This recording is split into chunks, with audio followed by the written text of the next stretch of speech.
Bendiciones a todos. El día de hoy continuamos con esta serie de mensajes sin sentido. Hoy predicamos el segundo tema.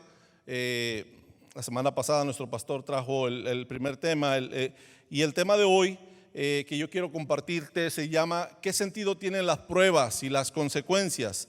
Es un mensaje que trae mucha esperanza, que va a traer mucha luz, mucha claridad, sobre todo a nuestra relación con Cristo, aquellos que ya estamos siendo procesados como discípulos de Jesús, pero también va a traer mucho amor, perdón a aquellos que necesitan, que no han tenido este encuentro con Cristo, que están en esta lucha de ceder o no en su corazón para encontrarse con Jesús, de tal manera que este mensaje incluye a todos y no excluye a nadie. Amén. Es una muestra del amor de Dios. Para tratar de responder la pregunta de el propósito de las pruebas y las consecuencias, quiero partir por conocer primero, porque que sepamos primero qué son las consecuencias y qué son las pruebas. Decirle que tanto las consecuencias como las pruebas en nuestra vida causan dolor, ambas causan dolor. Pero aunque ambas causan dolor, el proceso es el mismo dolor es el mismo, pero al final cada uno de ellos tiene algo que nos atrae y nos atrapa y nos lleva al mismo punto y lo va a ver ahorita al final, que se lo voy a contar. Y quiero comenzar con las consecuencias. Por un lado, las consecuencias traen o afectan nuestra conciencia, afecta nuestra vida, porque traen condenación, nos traen culpa, nos acusan. Las consecuencias como resultado, o el sufrimiento como resultado como consecuencia de nuestras malas decisiones, nos acusa constantemente, y por eso hay tanta falta de perdón, y todo esto crea ataduras y nos crea que podamos estar, o nos envuelve más bien en la opresión que tanto hemos hablado en estas semanas pasadas. Y la prueba, como lo vamos a aprender el día de hoy, vamos a ver cómo es un proceso. Diga proceso. La prueba es un proceso que nos da la esperanza que viene de parte de Dios y que produce algo mayor en nuestra vida a través de esas situaciones. Ahora, para distinguirlas y saber si el sufrimiento que ahora vivimos es una prueba o una consecuencia, quiero que podamos ver algunas diferencias. ¿Ok? Voy a comenzar hablándote de las consecuencias. Las consecuencias son aquellas cosas que vienen como resultado de nuestras decisiones. Amén. Dígale a su vecino, lo que estás viviendo hoy es el resultado de tus decisiones. Dígaselo. Y regrésesela, dile, pues tú también.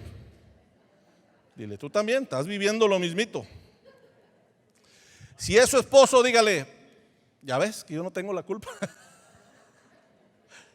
Siempre nos toca al esposo, pero bueno.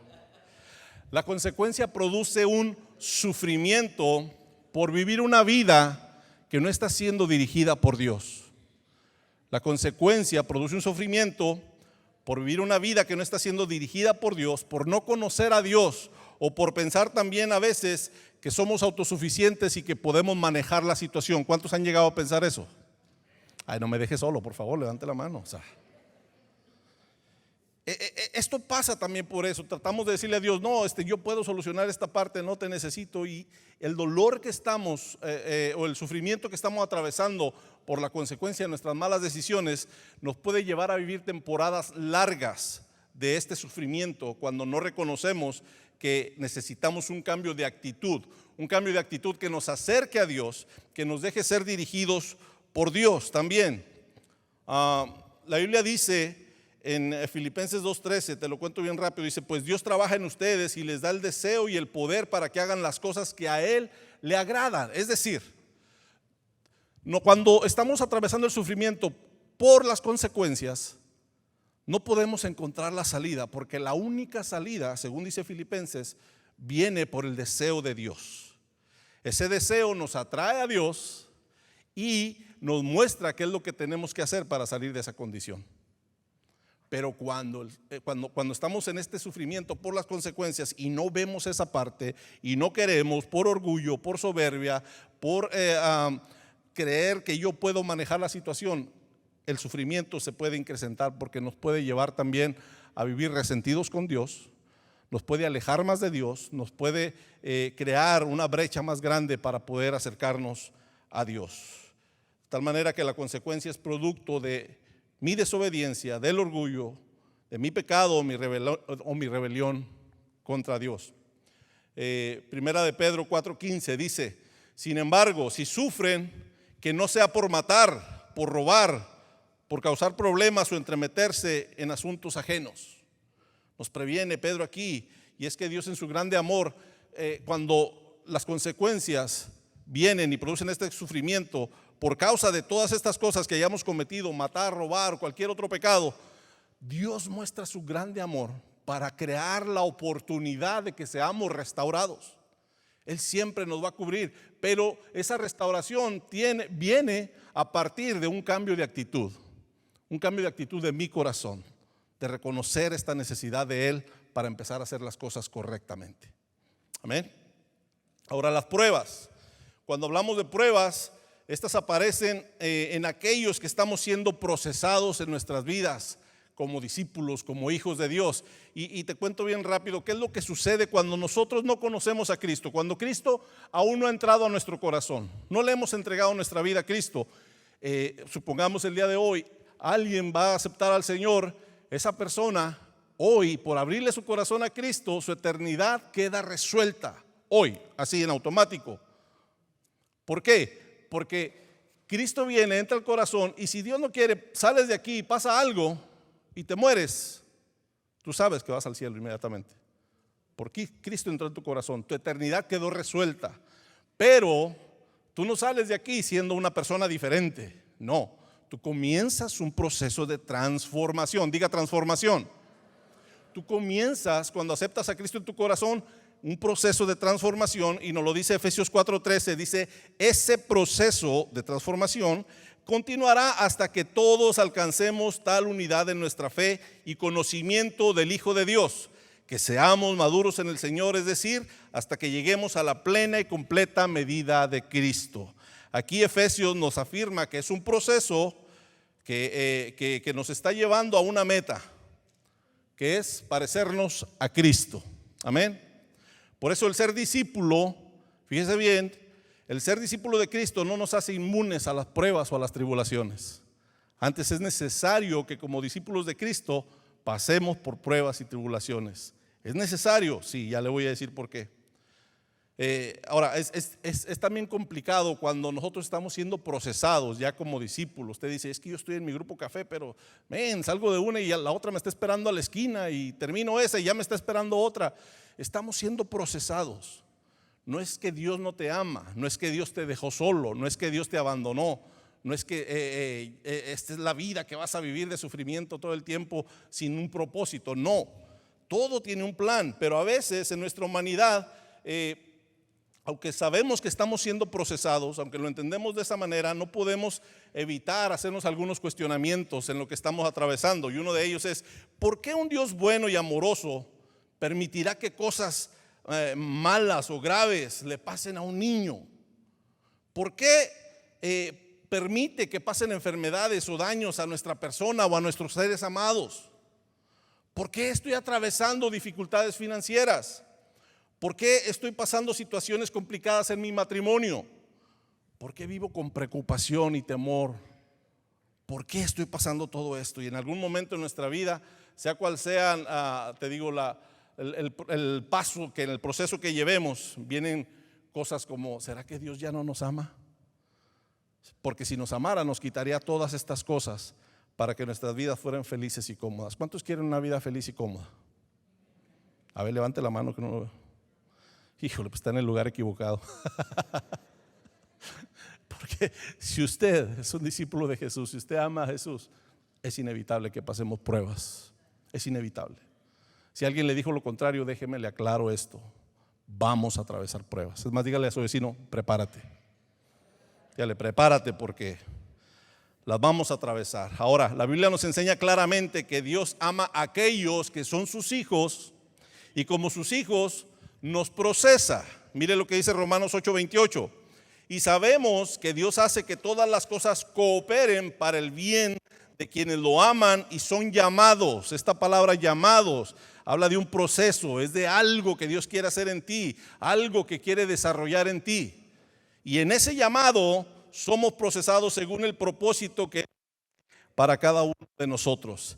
Esto tiene que ver con lo que el pastor predicó la semana pasada, donde las pruebas y el sufrimiento que Dios permite a nuestras vidas tienen un propósito mayor. Amén.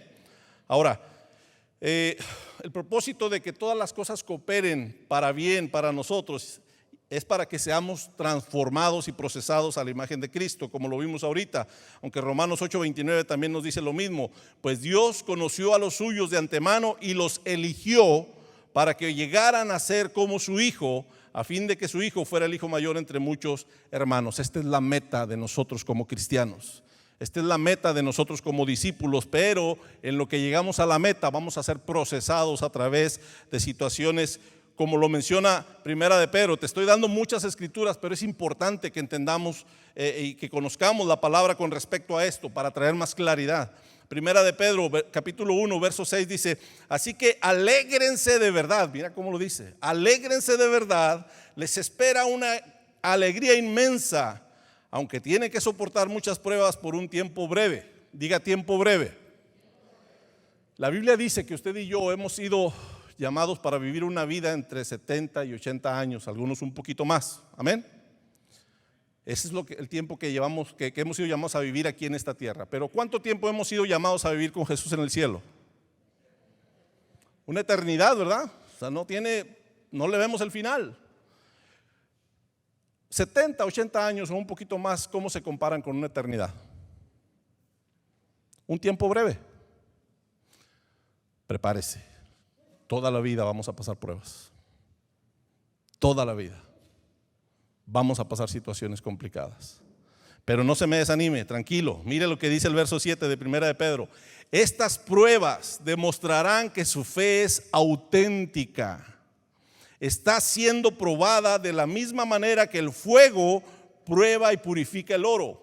Aunque la fe de ustedes es mucho más preciosa que el oro mismo, entonces su fe, fíjese lo que dice, al permanecer firme en tantas pruebas, les traerá mucha alabanza, gloria y honra en el día que Jesucristo se ha revelado al mundo. El conocer esto nos da esperanza, nos da un gozo de saber que esto tiene un propósito, que no es porque Dios no me ama, sino porque me ama. Él quiere que yo sea mejor cada día. Amén. Las pruebas desarrollan también nuestro carácter. Mire Romanos 5, lo que dice del 3 al 5. También nos alegramos al enfrentar pruebas.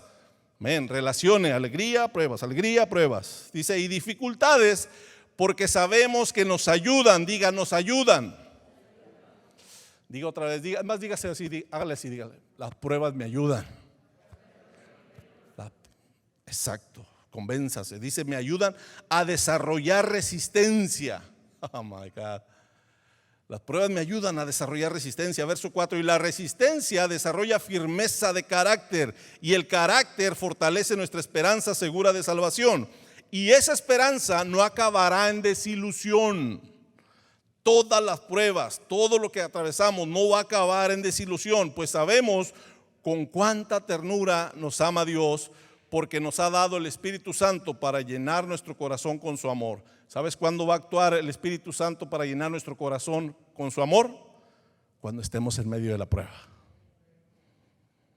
Él es el recurso que Dios usa para traernos paz, para traernos consolación, para afirmar nuestra identidad como hijos de Dios y recordarnos que hay un propósito mayor de todo esto. Cuando entendemos esto, nuestra vida va a una mayor devoción con Cristo. Nuestra relación con Dios crece.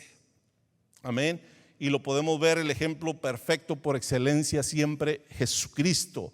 Cuando en Romanos 5:8 dice, pero Dios mostró el gran amor que nos tiene al enviar a Cristo a morir por nosotros cuando todavía éramos pecadores. Jesucristo no solamente vino a cumplir su propósito, sino que vino a modelarnos cómo reaccionar en medio de las pruebas que vamos a enfrentar cada día. Por eso ahora entendemos lo que dice Filipenses 4:13, pues todo lo puedo hacer por medio de Cristo, quien me da las fuerzas. No que Cristo lo va a hacer por mí, sino que entiendo por ver cómo Él actuó, cómo Él reaccionó, cómo Él caminó, cómo Él se fortaleció en el Espíritu Santo y en Dios, cómo Él se mantuvo firme en medio de todo lo que Él atravesó. Ahora el verlo yo a Él, eso me fortalece. Ahí es donde Cristo me fortalece y todo lo puedo hacer. Amén. A través de seguir su modelo es que yo puedo tener la victoria en medio de las pruebas. Ahora, bien rápido, ¿cómo identifico entonces las pruebas? Te voy a dar un ejemplo de una prueba que podemos ver en la Biblia, y es en el libro de Lucas, los versículos del 31 al 32. Es la historia de Pedro, cuando tiene esta conversación con Jesús antes de que lo niegue 3 veces. Y Jesús le dice: Simón, Simón, Satanás ha pedido zarandear a cada uno de ustedes como si fueran trigo. Fíjese, a cada uno de ustedes como si fueran trigo. Pero yo he rogado en oración por ti, Simón, para que tu fe no falle. De modo que cuando te arrepientas y vuelvas a mí, fortalezcas a tus hermanos. Verso 33, Pedro le dijo: Señor, yo estoy dispuesto a ir a la prisión contigo y aún morir contigo. Jesús le respondió: Pedro, déjame decirte que mañana por la mañana, antes de que cante el gallo 3 veces, me habrás negado. Jesús sabía que Pedro lo iba a negar. Jesús conocía esto, por eso se lo estaba advirtiendo, pero le dio la salida. Amén. Le dijo: me vas a negar, pero cuando te arrepientas, dice, entonces yo te voy a restaurar y te voy a confiar la iglesia, a tus hermanos, le dice. Ahora, en Mateos 26, 74, aquí viene la tercera vez que Pedro niega a Jesús. Ya lo había negado 2 veces anteriormente, pero en esta vez le dice a alguien: tú hablas como él, tú te pareces a él. Sí, tú eres uno de sus seguidores. Y mire cómo Pedro responde en este versículo. Dice: juro que me caiga una maldición si les miento, no conozco al hombre. Inmediatamente el gallo cantó. De repente las palabras de Jesús pasaron rápidamente por la mente de Pedro cuando le dijo: antes que cante el gallo 3 veces, negarás que me conoces. Y Pedro salió llorando amargamente. Ahora quiero que observe esto, porque aunque estamos en pruebas, aunque estamos siendo procesados para ser discípulos de Jesús, podemos fallar. Esa es una realidad. Podemos fallar y vamos a fallar. Vamos a fallar, pero siempre la restauración va a venir, como Jesús se lo dijo a Pedro: pero si te arrepientes, entonces yo te voy a restaurar.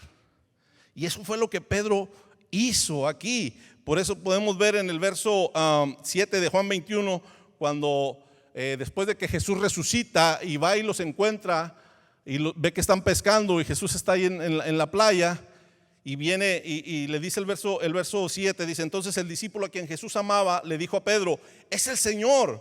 Cuando Simón Pedro oyó que era el Señor, se puso la túnica y se tiró al agua y se dirigió hacia la orilla. Cuando llegó ahí, él ve a su maestro, pero sin embargo todo ese dolor, que su mala decisión de haberlo negado estaba ahí, se lo estaba comiendo a Pedro. Estaba sufriendo, pero él no, ese dolor no lo detuvo para venir y encontrarse con su Jesús, con su maestro. Él se sentía morir, pero fue. Y Jesús viene y tiene esta conversación con él. Y aquí es donde yo quiero hacer que vayas preparando tu corazón con este primer llamado que quiero hacer. Porque muchos de los que estamos siendo procesados como discípulos de Jesús, como hijos de Dios, para parecernos más a Jesús, puede que estemos atravesando pruebas ahora mismo. Pero puede que estas pruebas o el sufrimiento que pasaste por esto te mantenga como lo hizo Pedro. Te alejaste, como que quisiste no ver lo que Dios estaba hablando a tu corazón, y te fuiste unos días y dijiste: necesito un break, no quiero estar ahí ahora. Y te fuiste. Quiero que sepas que tranquilo, está bien, pero quiero que tengas presente lo que necesitas hacer es venir delante de Jesús y decirle: Señor, todavía estoy pasando este sufrimiento, todavía me está doliendo, Señor, pero yo no quiero dejar de hacer lo que tú me llamaste a hacer. Aquí estoy, Señor. Y entonces, cuando tenemos esta conversación como la tuvo Pedro, Él viene y nos levanta y nos restaura y nos ama. Pedro tomó la decisión correcta. Pudo haberse hecho caso omiso cuando escuchó que era Jesús y haber dicho, no, ¿con qué cara lo voy a ver? No, la metida de pata que di estuvo bien gruesa, no puedo verlo. Mejor lo sigo viendo acá de lejos, que se bajen los demás, yo sigo aquí de lejitos viéndolo. Y muchas veces algunos prefieren seguir teniendo su relación con Cristo así de lejos. Pero como discípulos, como hijos de Dios, no estamos diseñados para tener relaciones así de lejos. No hay distanciamiento social con Cristo. Ahora te voy a dar el ejemplo de lo que son las consecuencias también, hablándote de Judas. La Biblia nos presenta este cuadro de esas consecuencias que causan dolor, que causan sufrimiento adicional a la mala toma de decisiones que estamos haciendo. Y en Juan 13, estoy hablando de cuando Jesús estaba en la cena, era este cuadro de la cena, ¿no? La última cena de Jesús con sus discípulos, y Jesús predice su traición. El verso 21 de Juan 13 dice: entonces Jesús, muy angustiado, exclamó: les digo la verdad, uno de ustedes va a traicionarme. Los discípulos se miraron unos a otros sin saber a cuál se refería Jesús. El discípulo a quien Jesús amaba estaba sentado a la mesa a su lado.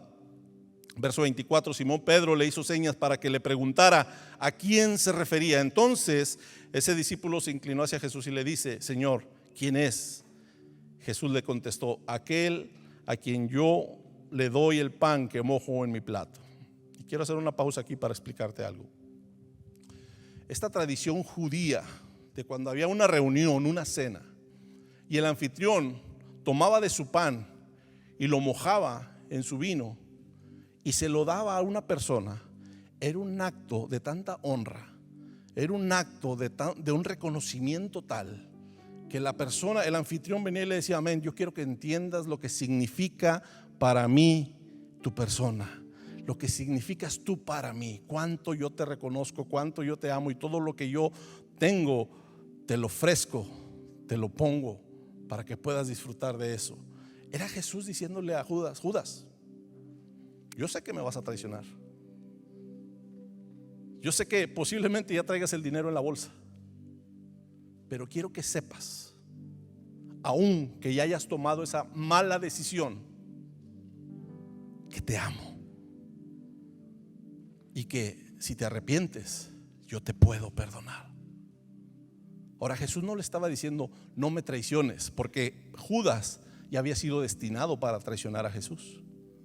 Eso estaba en la profecía mesiánica. Judas ya estaba destinado para eso. Pero lo que Jesús le estaba diciendo: aunque me traiciones, si tú tomas la decisión correcta y te arrepientes después de haberlo hecho, no importa que muera, pero si te arrepientes después de haberlo hecho, yo tengo la capacidad y el amor y el poder para perdonarte. Pero Judas, vemos que tomó la decisión incorrecta. Una vez que vio a Jesús arrestado, una vez que lo vio golpeado y todo, sale y en vez de esperar como esperó Pedro, va y se quita la vida. La salvación era para él también, pero él tomó una mala decisión. Judas salió corriendo a tener este incremento de dolores, el sufrimiento que estaba atravesando por haber traicionado a Jesús. Pedro también traicionó a Jesús en cierta manera, no en cierta manera, literalmente lo traicionó, lo negó, quería hacerse maldito para asegurarse de que no lo confundieran con él. Pero Pedro se arrepintió, pero Judas no quiso hacerlo y fue y cometió este suicidio. Leímos ahí en Lucas cuando Jesús le estaba diciendo: hey, Satanás me lo está pidiendo a todos para ser zarandeados. Todos estamos expuestos a esto. Conozcas o no conozcas a Jesús, estamos expuestos a esto. Pero la buena noticia, diga buena noticia, la buena noticia es que Jesús es el recurso por excelencia para traernos libertad y reconciliarnos con el Padre. Es Jesús. Yo no sé cuál sea tu condición esta mañana, tú que estás aquí o tú que nos estás viendo en el campus digital, pero lo que sí quiero decirte, que sea cual sea tu condición, sea que ya estaba siendo procesado como discípulo de Jesús. Y algo pasó, yo no sé, algo pasó, algo salió mal. Algo salió mal ahí. O interrumpiste tu proceso, algo que interrumpió tu proceso. Y tú dices, yo no quiero volver a acercarme ahí. Dios te está diciendo algo. Sea que estés aquí o que me estés viendo por Facebook, quiero decirte algo. Ahora mismo te encuentras en la condición que Pedro estaba cuando Jesús llegó a la playa. Él se encontró con Jesús. Tú no estás aquí por una coincidencia. Jesús creó esta cita divina para encontrarse contigo. Pero la decisión siempre va a estar en ti. ¿Quieres seguir huyendo por temor a lo que pasó? ¿Por enojo puede ser? ¿Una rabia que te dio ahí de algo que no te gustó? El sufrimiento que todo eso causa va a seguir incrementándose mientras tú no tengas este encuentro con Jesús, mientras no tengas esta conversación con Jesús. Dios te trajo aquí con ese propósito. Ahora si tú me dices, sí, pero yo no conozco a Jesús, nunca le he abierto mi corazón. Si estos que están ahí, que están siendo procesados, están viviendo esa situación, yo estoy peor, yo no tengo ninguna esperanza. Déjame decirte que también Dios te trajo con un plan y un propósito. Él quiere que te enteres que no hay nada que pueda estar por encima de su gracia y de su amor perdonador. Él te trajo aquí para perdonar. Él te trajo aquí para que pudieras ver cuánto Él te ama. Yo te dije al principio que lo que define cuando le entregas tu corazón a Cristo es tu eternidad, lo que se define. Pero cuando sabes que aún no le has entregado tu corazón a Cristo y entiendes entonces que tu eternidad está en riesgo y tú ya estás aquí o estás ahí en el campus digital y decides irte de aquí, ¿sabes lo que estás cometiendo? Un suicidio espiritual. Porque si sabes que tu eternidad está en riesgo y sales de aquí, cada momento, cada paso que des afuera y no tomaste la decisión por Cristo, estás en un riesgo de cometer un suicidio espiritual. Por eso te digo, si ya estás aquí, la mejor oportunidad que puedes hacer es decirle, Señor, aquí estoy. Es un placer poder saludarlos el día de hoy.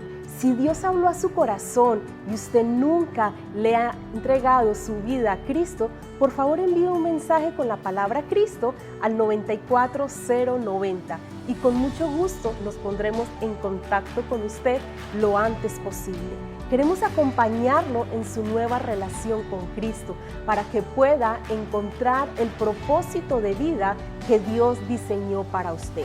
Tenemos muchos recursos disponibles para poder asistirlo en su crecimiento espiritual, para que cada día usted también pueda declarar con toda la familia de Café que no hay nada mejor que ser cristiano.